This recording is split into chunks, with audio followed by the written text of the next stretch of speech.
Hello students, आज हम बात करने वाले हैं हमारा जो चैप्टर रनिंग में चल रहा है वो चैप्टर आप लोगों का चल रहा है combustion and flame. Combustion and flame chapter में पहले अपन ने कंबशन पढ़ा, फिर मैंने आपको फ्लेम पढ़ाया। कंबशन और फ्लेम के बाद जो लास्ट टॉपिक जो है इसका मेन टॉपिक वो है फ्यूल। तो हम लोग डिस्कस कर लेते हैं कि एक्चुअल में फ्यूल क्या होता है, इस पर हम लोग डिस्कस कर लेते हैं। देखिए आप लोग, any substance that burns to produce heat and light energy is called fuel. ऐसा कोई सब्सटेंस जो बर्न होने पर, ऐसा कोई सब्सटेंस जिसको बर्न किया जाए, जलाया जाए, तो बर्न होने पर वो क्या कर रहा है, हीट को और लाइट को क्या कर रहा है, प्रोड्यूस कर रहा है। हीट एनर्जी और लाइट एनर्जी जिसमें क्या हो रही है, प्रोड्यूस हो रही है, तो उसको हम क्या बोलते हैं, उसको अपन बोलते हैं fuel. Any substance that burns to produce heat and light energy is called fuel. ऐसा सब्सटेंस जिसको जलाने पर हीट और लाइट एनर्जी प्रोड्यूस हो जाती है उसे हम क्या बोलते हैं, फ्यूल कहते हैं। फ्यूल के एग्जाम्पल्स अगर अपन बात करें तो वुड लकड़ी हो गई, कोल कोयला हो गया, एलपीजी लिक्विड पेट्रोलियम गैस हो गई, ये इसके एग्जाम्पल्स हैं। तो ये चीज़ आपको समझ आ गई कि फ्यूल क्या होता है। किसी भी सब्सटेंस को जलाने पे अगर वो क्या कर रहा है, हीट और लाइट एनर्जी दे रहा है, तो वो हमारे लिए क्या हो जाएगा, फ्यूल हो जाएगा। अब बात करते हैं क्लासिफिकेशन ऑफ फ्यूल के। फ्यूल को जो हम क्लासिफाइड करना चाहते हैं, बांटना चाहते हैं, तो कितने टाइप में बांटेंगे, 3 टाइप का क्लासिफिकेशन होता है इसका। 3 टाइप के क्लासिफिकेशन में पहला क्लासिफिकेशन सॉलिड फ्यूल, दूसरा लिक्विड फ्यूल और तीसरा गैसेस फ्यूल। पहला सॉलिड, दूसरा लिक्विड और तीसरा गैसेस। तो सबसे पहले बात करते हैं सॉलिड फ्यूल की। सॉलिड फ्यूल क्या होता है, combustible substance which are solid at room temperature are called solid fuels. ऐसे सब्सटेंस, कौन से, कंबस्टेबल सब्सटेंस, कंबस्टेबल का मतलब जिनको जलाया जा सकता है, कंबस्टेबल सब्सटेंस जो सॉलिड रहते हैं, कब, रूम टेम्परेचर पे। रूम टेम्परेचर की बात करते हैं अपन, जिस रूम में बैठे हुए हैं ये हमारे लिए रूम टेम्परेचर है। इसका टेम्परेचर क्या होगा, 24 डिग्री, 25 डिग्री, 27 डिग्री, 30 डिग्री, जो भी है। ठंड का जो दिन आते हैं, विंटर जो आता है सीज़न, उसमें ये रूम टेम्परेचर थोड़ा सा कम हो जाता है।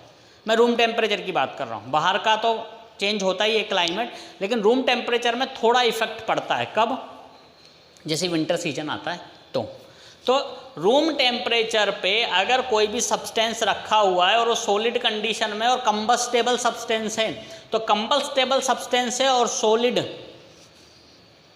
पोजीशन में है, सॉलिड कंडीशन में है, तो उसको अपन क्या बोलेंगे, उसको अपन बोलेंगे सॉलिड फ्यूल।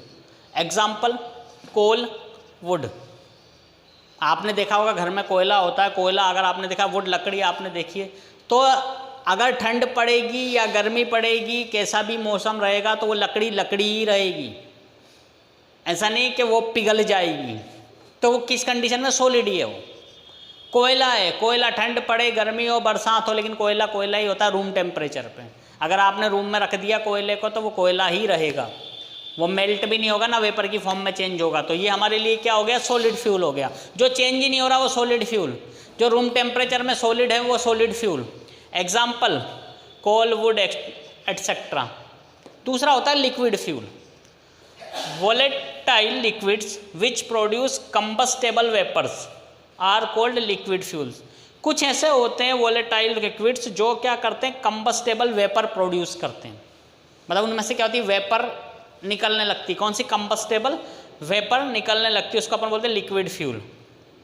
तो liquid fuel, volatile liquids which produce combustible vapour, ऐसे सब्सटेंस जो क्या करते हैं, कंबस्टेबल वेपर को प्रोड्यूस करते हैं, उनको अपन क्या बोलते हैं, लिक्विड फ्यूल कहते हैं। लिक्विड फ्यूल के रूप में आप देखो, पेट्रोल और डीजल हम लोग गाड़ियों में जला रहे हैं, पेट्रोल से गाड़ियाँ चल रही, डीजल से गाड़ियाँ चल रही, तो हमारे लिए क्या फ्यूल है, तो ये कौन सा फ्यूल होता है, लिक्विड फ्यूल। तीसरा होता है गैसेस फ्यूल। कंबस्टेबल गैसेज और mixture of combustible gases are called gaseous fuel. Combustible gases जितनी है वो, और मिक्सचर ऑफ कंबस्टेबल गैसेज, मतलब कंबस्टेबल गैसेज का जो मिक्सचर होता है उसको अपन क्या कहते हैं, गैसेज फ्यूल कहते हैं। कंबस्टेबल गैसेज और मिक्सचर्स ऑफ कंबस्टेबल गैसेज, मतलब कंबस्टेबल गैसेज होंगे और मिक्सचर ऑफ किसकी, कंबस्टेबल गैसेज, उसको हम क्या कहेंगे, गैसेज फ्यूल बोलेंगे। जैसा हम लोग देखते हैं नेचुरल गैस और बायोगैस। नेचुरल गैस और बायोगैस किस में आते हैं, गैसेज फ्यूल में। तो ये था आपका क्या, क्लासिफिकेशन ऑफ फ्यूल। सॉलिड रहेगा जो रूम टेम्परेचर पे सॉलिड है, लिक्विड रहेगा जो वेपर की फॉर्म में आ जाता है, अगर अपन उसको क्या करें कंबस्टेबल कर रहे हैं तो वो वेपर की फॉर्म में आ सकता है ना। और तीसरा होता है गैसेस फॉर्म में रहता है, तो गैसेस फॉर्म में रहता है तो उसको अपन बोलते हैं गैसेस फ्यूल। तो ये अपन ने क्या पढ़ा, ये अपन ने पढ़ा फ्यूल और क्लासिफिकेशन ऑफ फ्यूल।